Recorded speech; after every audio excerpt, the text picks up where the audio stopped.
Eh bien, Daniel Ballesteros, nous retrouvons Ève Bertel, mais cette Sexy News ne vous concerne pas, puisque vous ne faites jamais d'erreur, Daniel. Bonjour Brigitte.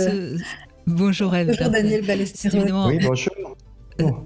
vous êtes psychanalyste et consultante, formatrice, auteur de ce livre, ce joli livre, Le bonheur d'aller vers soi, aux éditions d'Hervy. Et aujourd'hui, justement, vous nous proposez de nous donner le droit à l'erreur. Oui, j'avais envie de faire une petite chronique sur comment se donner le droit à l'erreur, parce que c'est compliqué de changer notre regard sur nos erreurs, sur nos faux pas. On a tendance à se juger très durement et à être souvent dans l'auto-dénigrement.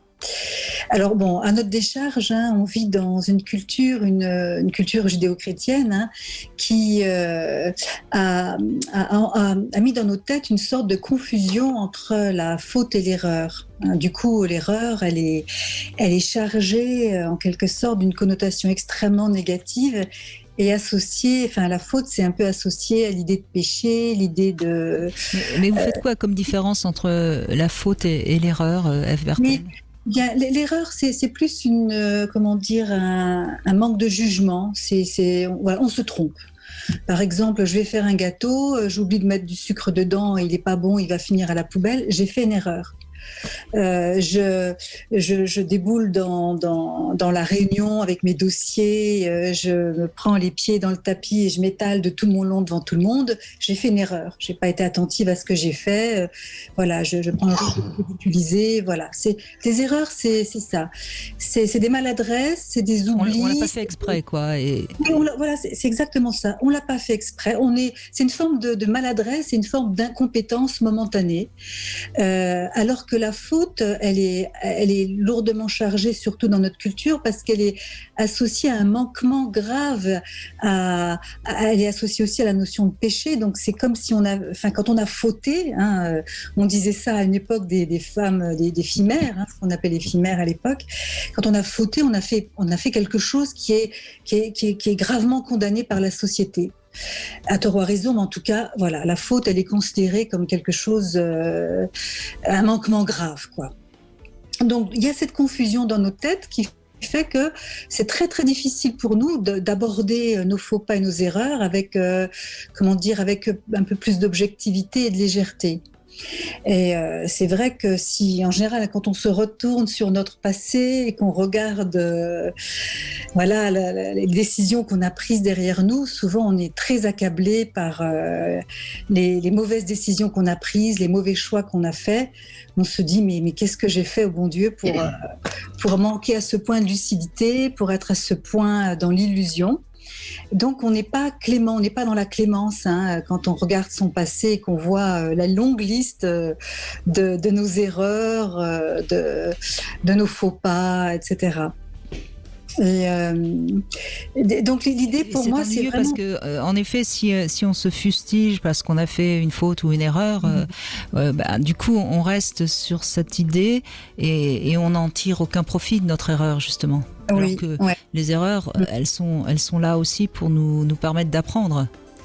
Voilà, c'est ça l'enjeu en fait, c'est vraiment d'arriver à tirer la substantifique moelle de l'erreur et considérer que l'erreur fait partie intégralement de la vie, qu'elles sont là pour nous enseigner, pour nous apprendre à déployer davantage notre conscience, davantage ouvrir notre cœur, et que si on sait tirer vraiment la substance de ces erreurs, eh bien on va grandir en sagesse, on va grandir en amour, on va grandir en compétences relationnelles, on va être plus heureux dans sa vie et dans ses relations avec les autres.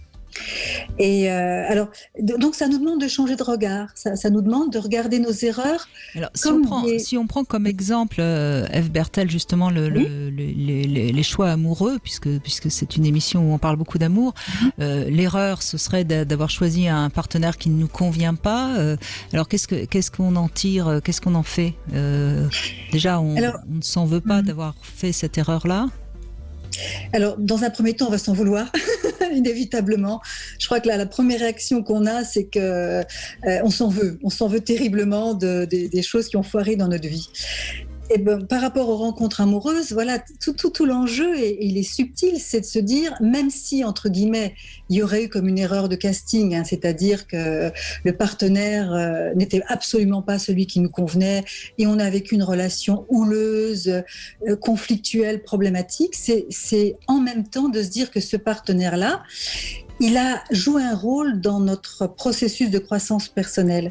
Moi, j'ai tendance à dire qu'il y a deux catégories de relations. Les relations tampon-jex, c'est-à-dire on se frotte l'un contre l'autre et on se fait mal dans ce frottement.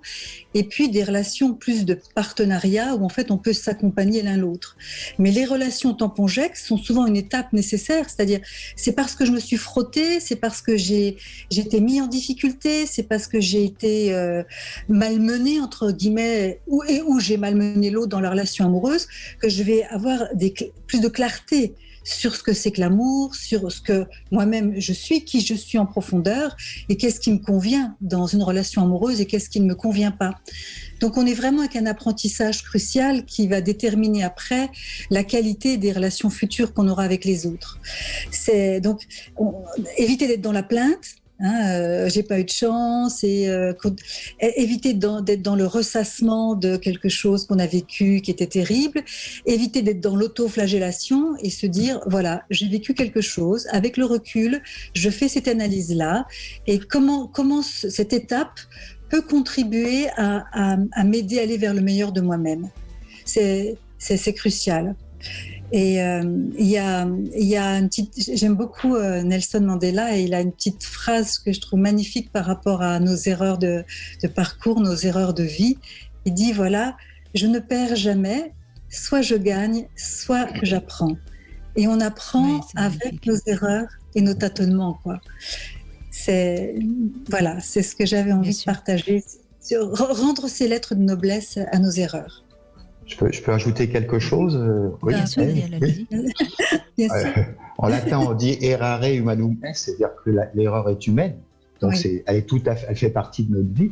Par contre, la faute, il y a un petit côté intentionnel, vous voyez ce que je veux dire? Il n'y a pas toujours dans l'erreur, et c'est une bonne différence. Et curieusement, alors qu'on dit que toujours les actions où on ne se trompe pas, etc., nous fabriquent ce qu'on appelle le circuit de la récompense, qui fait qu'on reproduira toujours les bonnes choses, eh bien, l'erreur peut faire, disons, en miroir, nous dire c'est pas ça qu'il faut que je fasse, et on va activer quand même le circuit de la récompense en disant la prochaine fois je n'agirai pas comme ça, et ça va donner confiance en soi, parce que la confiance en soi est vraiment sur le circuit, le système de la récompense. Donc si on prend du recul, si on s'est analysé, d'une erreur on peut en faire quelque chose de très positif. D'ailleurs, il y a beaucoup d'entreprises, Disney, etc., qui ont été fabriquées sur un tas d'erreurs. Et puis, à force de faire des erreurs, on a trouvé la vérité. Donc, il ne faut pas avoir peur de l'erreur. Ça peut nous donner une récompense, disons, en miroir pour savoir ce que l'on doit faire plus tard. C'est pour ça que l'erreur nous apporte, alors que la faute, elle, est plus péjorative. La raison est un peu tôt judéo-chrétienne et elle est plus intentionnelle, alors que l'erreur ne l'est pas. Oui, je vous rejoins complètement. Eh bien, un peu de philosophie. F. Bertel. Un petit peu de philosophie dans ce monde de brutes. Merci F. Bertel d'avoir partagé ces différentes perles que vous nous avez données tout au long de ces quelques semaines. Merci beaucoup, et je rappelle que vous êtes l'auteur de ce livre Le bonheur d'aller vers soi, dans lequel vous trouvez encore beaucoup de choses tout à fait intéressantes qui nous permettent d'être soi, tout simplement. C'est vrai que je suis complètement d'accord, le plus grand bonheur, c'est d'être soi-même. Ça, je suis complètement d'accord avec vous. Oui. Mais qu'est-ce qu'on fait comme erreur avant d'y arriver, hein? Exactement. Mais c'est normal, c'est normal. C'est normal, c'est fait partie de la vie. Il y a quelques obstacles à sauter, et je ne dirais pas quelques haies.